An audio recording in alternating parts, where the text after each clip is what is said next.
Hello, hello! Si vous me suivez depuis un moment, vous m'avez déjà entendu parler de cette collection, Zest. Je vous ai parlé de Zest d'émotion, puis Zest de tentation, et là, Zest d'inattendu. La couverture est plutôt explicite. Il y a de la soumission dans l'air. La couleur, toujours les mêmes nuances. Cette fois-ci, je dirais couleur cerise après le stade de la maturation. Zeste d'inattendu. Encore des nouvelles. La première nouvelle. Une femme d'affaires avec chauffeur et garde du corps. Elle dévore les hommes à une vitesse folle. Son entourage la décrit plutôt comme antipathique. Elle est riche et froide. Son rang social élevé lui permet toutes les impolitesses vis-à-vis de ceux du rang inférieur. Elle, c'est Madame Scott Mina. Elle a jeté son dévolu sur l'agent d'accueil du concessionnaire où elle se procure des voitures hors de prix. Alec, c'est son nom. Il est en couple depuis 5 ans, jeune, passionné de lecture. Ce n'est pas un aventurier, mais un citoyen lambda sans extravagance. Mina semble être une dominatrice. Ses états d'âme nous montrent qu'elle cherche un partenaire, un compagnon de route et pas juste une aventure passagère. Chaque aventure pour elle finit en déception quand elle comprend qu'elle n'a pas misé sur le bon, l'homme qu'elle attend. Avec Alec, elle ne peut s'empêcher d'espérer. Petit aparté. Ma projection sur cette histoire me laisse espérer une fin où la dominatrice n'est pas ce qu'elle croit être. Serez-vous de cet avis? Poursuivons. Ce qu'il y a de bien. On voit monter l'attachement de l'un envers l'autre dans les actions du quotidien. S'envoyer des SMS à longueur de journée, se languir l'un de l'autre. Elle le veut, elle c'est Mina, et pour arriver à ses fins, elle sait comment procéder. Donner envie. Alec succombe, et un homme intègre préfère rompre avec sa copine. Le nouveau couple s'installe donc. Il intègre peu à peu, et avec succès, le monde de Mina. Ils sont officiellement en couple, aux yeux de tous, pas un gigolo et sa maîtresse, mais un couple, même s'ils ne vivent pas ensemble. Ça a l'air très, très coquin, mais ce n'est pas juste coquin. Bien sûr, vu l'illustration de la couverture, on navigue dans l'érotique. Les scènes de domination sont bien présentes, mais rien d'extrême. Tout est tendre et enrubanné de romantisme. En règle générale, je n'aime pas quand la femme a un statut social plus important que l'homme. Oui, c'est un peu vieux jeu. Ce type de déséquilibre implique que la femme sera forcément dominatrice. Mais ici, le jeu de domination joue au tennis. Vous comprendrez pourquoi en le lisant. En 3 mots. Oh my God. Je te veux, c'est le titre de cette nouvelle. Je donne 5 étoiles. J'aurais adoré que ça fasse l'objet d'un roman plus épais, plus long. J'avoue, je m'étais promis de ne pas aller plus loin dans la collection, de peur d'avoir affaire à des scènes trop extrêmes, genre film porno SM en lecture. Oui, ça existe, et je n'ai pas du tout aimé. Ici, je suis satisfaite. Pour tout vous dire, j'ai commencé à le lire tardivement dans la soirée.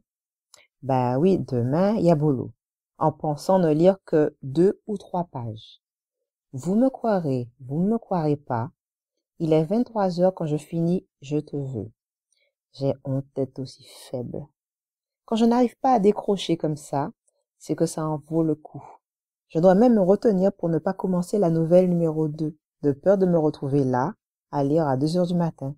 Je vous assure, c'est déjà arrivé, et pas qu'une fois. Rappel, 5 étoiles. Oh my God. J'ai même envie de donner 5 plus. Mais on va s'arrêter à 5. Vous imaginez bien que je vous le conseille. Oh que oui. Seconde nouvelle, l'offre. Elle est vendeuse de bijoux, une bijouterie de luxe. Sa meilleure amie lui raconte son aventure avec un adepte des cravates et fessiers. Rencontre qui s'est mal terminée. Dès les premières lignes, on est dans le bain. dans le genre pratique sexuelle de domination. Ce sont donc deux copines, l'une libérée sexuellement et l'autre timide de famille catholique. On imagine que ces mœurs sont très sages. Il n'en est rien.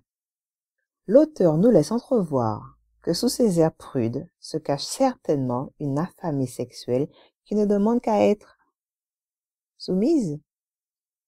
Alice, c'est son nom, part à la conquête de cet homme, Ryan, et lui propose, de but en blanc, d'être sa soumise. Chose qu'il accepte, trop content de l'opportunité qui s'offre à lui.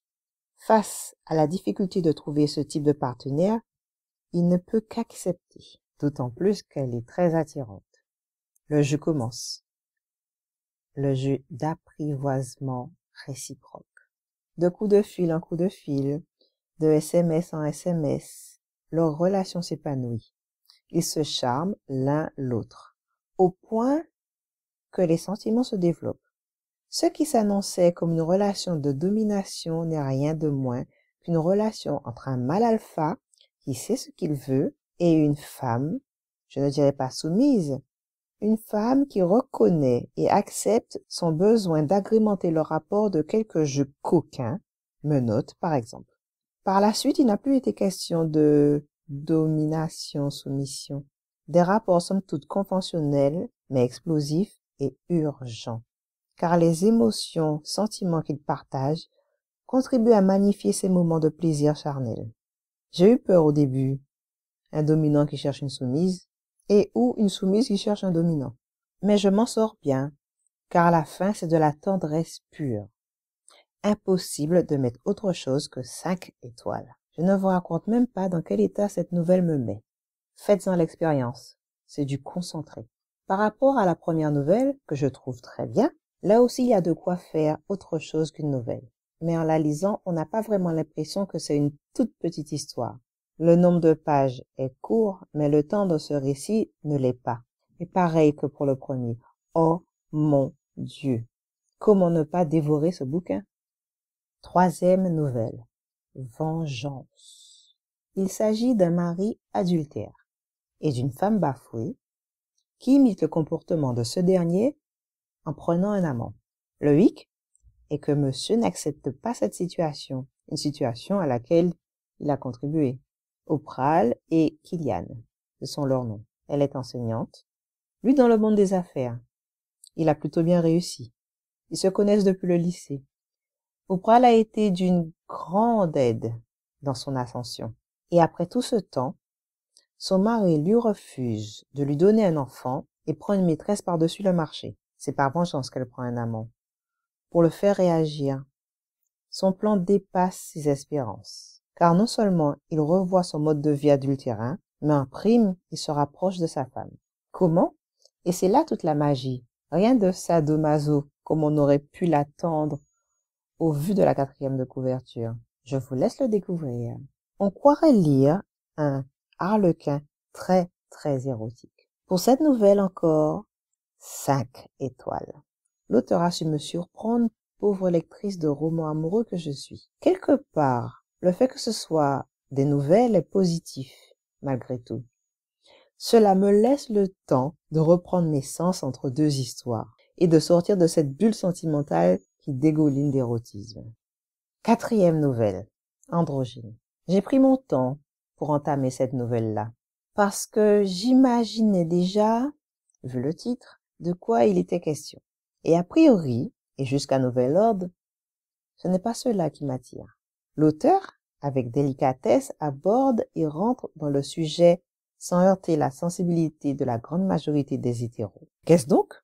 Une séance d'initiation. Un jeune homme qui se cherche sexuellement. Il a de moins en moins de désir pour les femmes, mais ne se sent pas gai. Comment le savoir? Il n'a jamais passé le pas. Tentera pas. C'est son meilleur ami, le voyant malheureux, qui le pousse à en avoir le cœur net. À son insu, il lui organise une soirée d'initiation, mais lui donne la possibilité d'y mettre un terme à n'importe quel moment.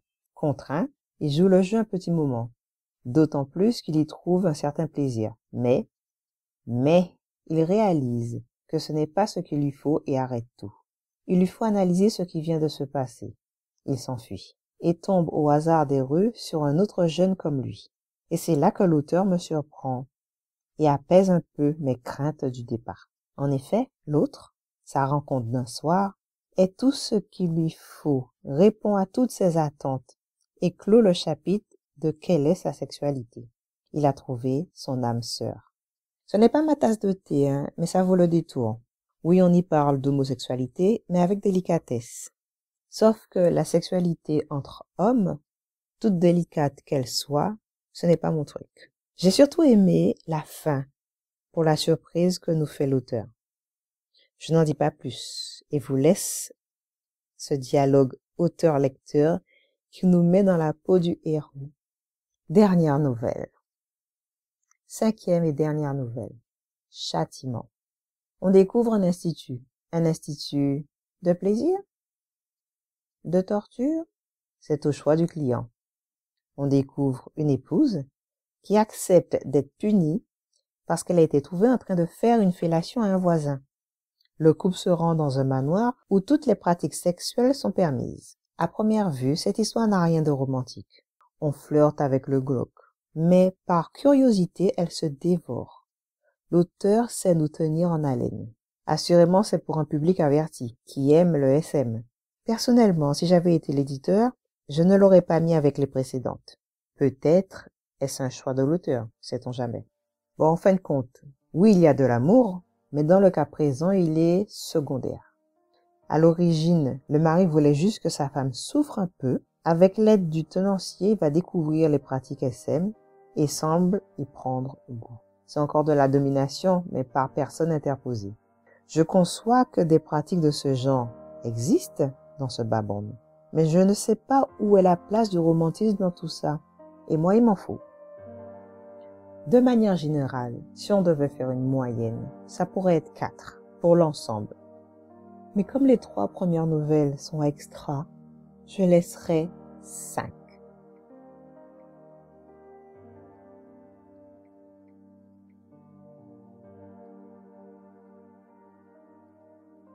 Voilà, chers lecteurs. À bientôt pour de nouvelles aventures romantiques.